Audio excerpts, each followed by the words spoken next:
Vous avez remarqué comme on nous vend la voiture électrique, silencieuse, propre, moderne, presque magique.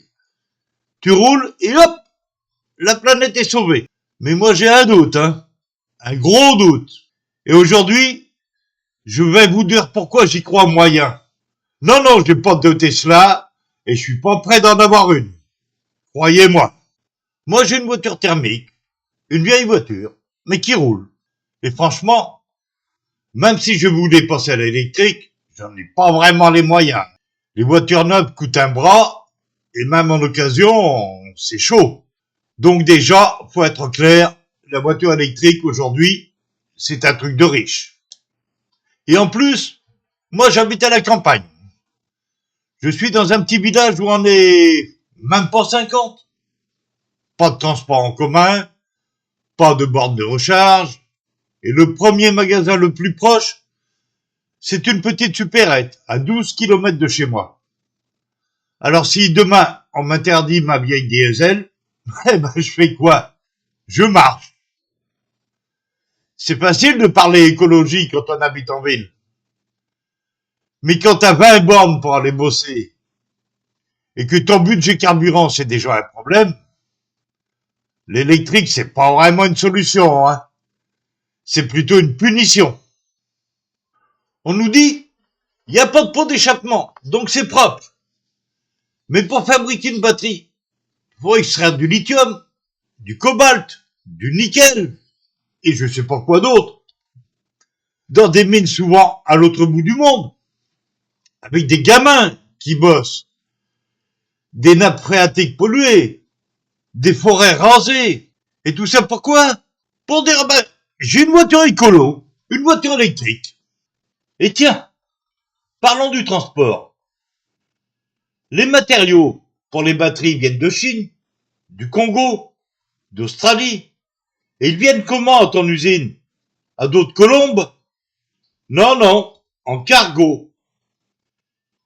Et un cargo, ça consomme quoi? Ah oui, c'est vrai. Ça consomme du fioul lourd. Alors ok, tu roules en électrique. Mais t'oublies juste 2 ou 3 petits trucs, comme les gamins qu'on fait bosser, et les pollutions engendrées sur place par les mines, sans oublier le transport. Et le pire, c'est quand on te dit, la fin des voitures thermiques, c'est pour 2035. Faut s'adapter. Ah bon? Et ceux qui n'ont pas les moyens, on en fait quoi? On les culpabilise? On les taxe? L'écologie, ça devrait rassembler, pas exclure.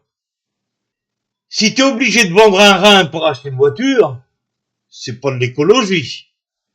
C'est plutôt du mépris. Alors soyons honnêtes.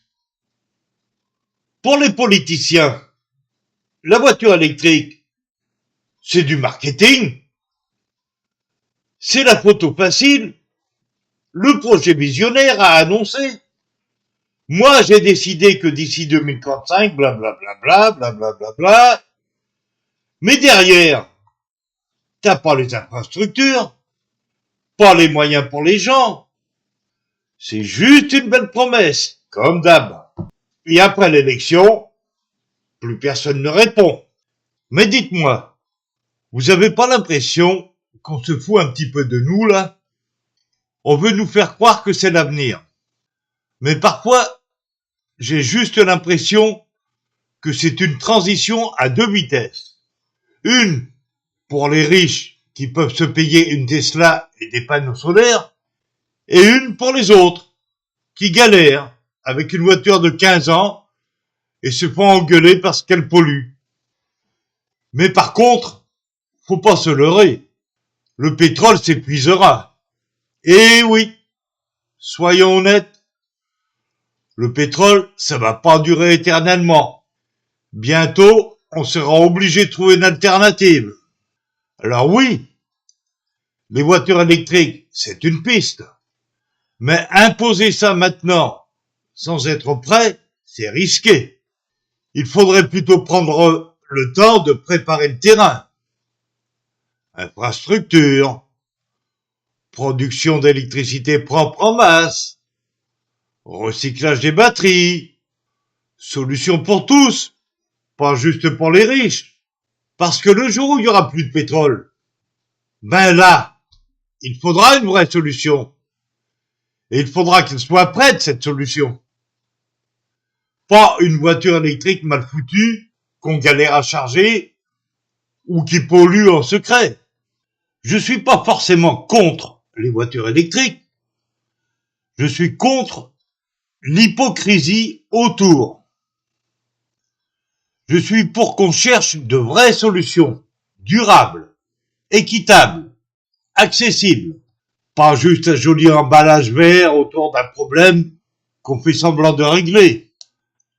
Alors voilà, vous connaissez mon avis sur ce sujet. Maintenant, vous pouvez très bien donner votre avis en commentaire.